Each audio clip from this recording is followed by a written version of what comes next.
نحمده ونصلي على رسوله الكريم أما بعد فأعوذ بالله من الشيطان الرجيم بسم الله الرحمن الرحيم وأطيعوا الله ورسوله ولا تنازعوا فتفشلوا وتذهب ريحكم واصبروا إن الله مع الصابرين صدق الله العظيم. صدر محترم معزز اساتذہ کرام اور حاضرین انجمن، آج میں آپ حضرات کے سامنے موجودہ حالات میں مسلمانوں کی ذمہ داری کے عنوان پر چند معلومات پیش کرنا چاہتا ہوں، اس امید کے ساتھ کہ میری باتیں بغور سنی جائیں گی۔ میرے دوستوں، یہ بات ڈھکی چھپی نہیں بلکہ روز روشن کی طرح آیا ہے کہ اس وقت مجموعی طور پر مسلمانوں کی ہوا پھٹ چکی ہے، نہ تو ان کی کہیں عزت و عظمت ہے اور نہ ہی ان کا کہیں روب و دبدبہ ہے۔ دنیا کا کوئی بھی فرد، دنیا کی کوئی بھی قوم، دنیا کا کوئی بھی گروہ اور دنیا کی کوئی بھی حکومت و سلطنت ان سے نہیں ڈرتی اور وہ ہر کسی سے ڈرتے ہیں۔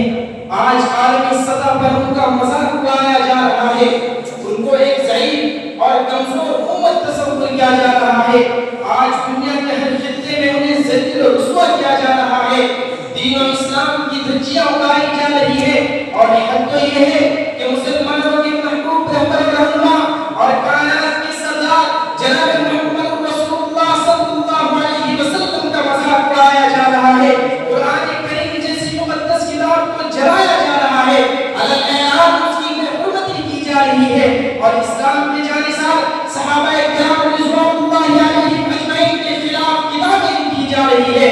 دہشت گردی کا الزام دے کر مسلمانوں کو اور مسلمانوں کے رہنما علماء کرام کو چن چن کر ختم کرنے کی پلاننگ تیار کی جا رہی ہے۔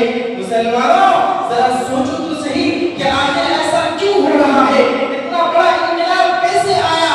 پوری دنیا سے اسلام اور مسلمانوں کی عزت و عظمت اور روب و دبدبہ کیوں کر ختم ہو گیا؟ کل تک وہ مسلمان جن سے کیسر و کسریٰ جیسی سپر پاور طاقتیں لڑتی تھی، کل تک وہ مسلمان جو نہتے 313 تھے مگر انہوں نے 1000 مسلح تجربہ کار کافروں کو شکست دی تھی، کل تک وہ مسلمان جو 3000 تھے مگر انہوں نے 2 لاکھ کے لشکر کو شکست فاش دی تھی، کل تک وہ مسلمان جو آگ کے سمندر میں کود جایا کرتے تھے اور خون کے سمندر کو عبور کر جایا کرتے تھے۔ مسلمانوں، یہ کیا ہو گیا کہ آج اس قوم سے دنیا کی سب سے بدترین قوم، دنیا کی سب سے ذلیل و کمین قوم، آج اس قوم سے اسرائیل جیسی ملعون قوم بھی نہیں ڈرتی۔ کل تک یہی یہودی حضرت عمر رضی اللہ تعالیٰ عنہ سے منتیں کرتے تھے کہ ہمیں خیبر سے نہ نکالو، کل تک یہی یہودی خیبر میں ٹیکس دے کر رہا کرتے تھے، کل تک یہی یہودی خیبر میں رہنے کے لیے منتیں کرتے تھے۔ آج ان یہودیوں کو یہ ہمت کیسے ہوئی کہ وہ فلسطین کے اندر مسلمانوں سے تقدس کو پامال کر رہے ہیں؟ آج ان یہودیوں کو یہ ہمت کیسے ہوئی کہ وہ فلسطین کے معصوم بچوں، عورتوں، بوڑھوں اور کمزوروں پر بمباری کر رہے ہیں، زیر علاج معصوم بچوں کے اسپتالوں پر ڈرون حملہ کر رہے ہیں اور اپنے آپ کو بہادر سمجھ رہے ہیں؟ ارے ہم نے بھی بہت ساری جنگیں لڑی ہیں، ہمارے آباء و اجداد کے گھوڑے صبح سویرے حملہ آور ہوتے تھے اور ٹانگ سے آگ نکال دیتے تھے۔ اللہ تعالیٰ کا ارشاد ہے وَالْعَادِيَاتِ ضَبْحًا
آج فلسطین کے اندر یہی ہو رہا ہے.